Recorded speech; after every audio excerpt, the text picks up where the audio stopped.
Haley टुरिझमाक विरोध करप्यांक आता उपजिल्लोधिकाऱ्याकडल्यान नोटीसो येवपाक लागल्यात. हेली टुरिझम परत सुरू करपाचो सरकाराचो विचार आसा म्हूण कळंगूटचो आदलो आमदार आग्नेल फर्नांडिसाक दुबाव. आमदार मायकल लोबो म्हणटा जिल्लोधिकाऱ्याच्यो नोटीसो कायद्या प्रमाण.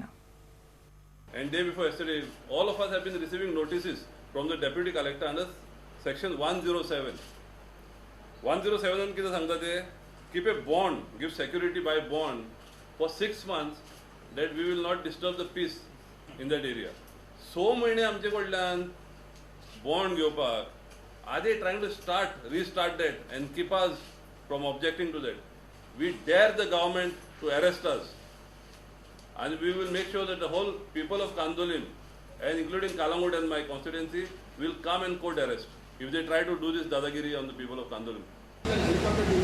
No, that is, see, deputy collector issues notice to anybody. If I had to go there, you would have issued me also a notice. See, whenever there is a problem where this thing is there, that they send notice. There is no victimization against Agnello Fernandes and others. That is a normal course on anybody. आपल्या हॉटेलाक फटिंगपणा करून NOC मेळयले म्हणून मायकलाचेर crime branch आरोपपत्र घालपाची आसा. कळंगूटच्या आमदाराचेर हाचे पयलीं केन्नाच अशें आरोपपत्र नाशिल्लें म्हूण आग्नेल उलयलो. Being charge sheeted for forgery. Never, I think, MLA from Kalangut constituency was charge sheeted for something like this. Now, he is the chairman of the PDA. If there is any shame, if there is any this left, he should first resign or the CM has to sack him.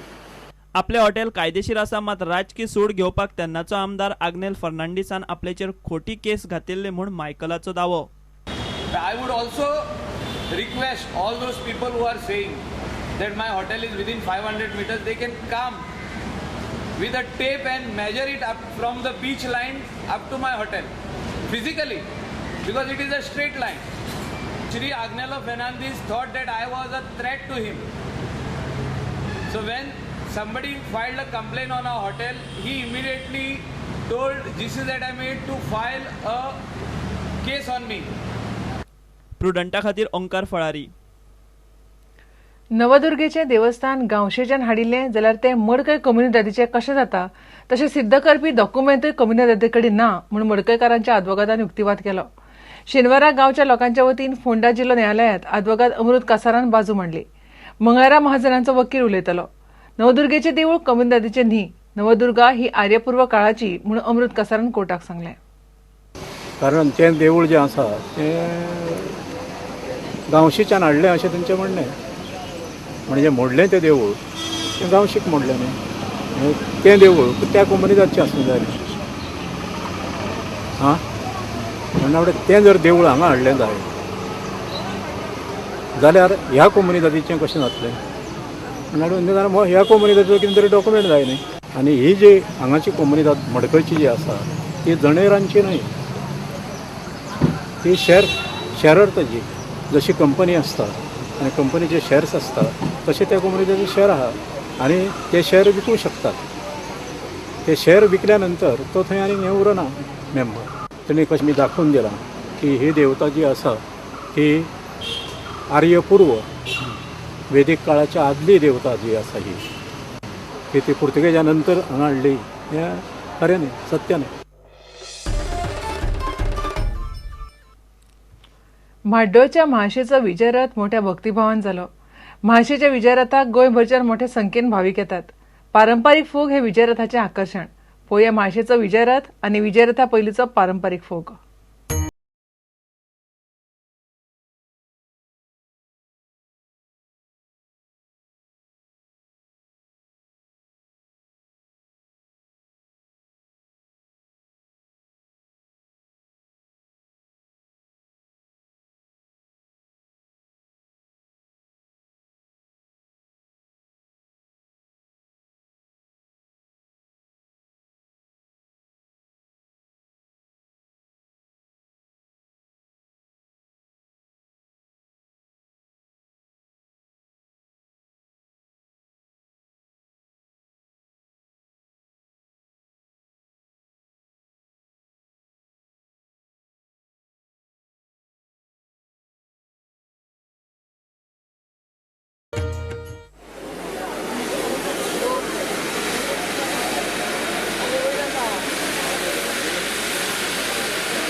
घेऊया एक विराम.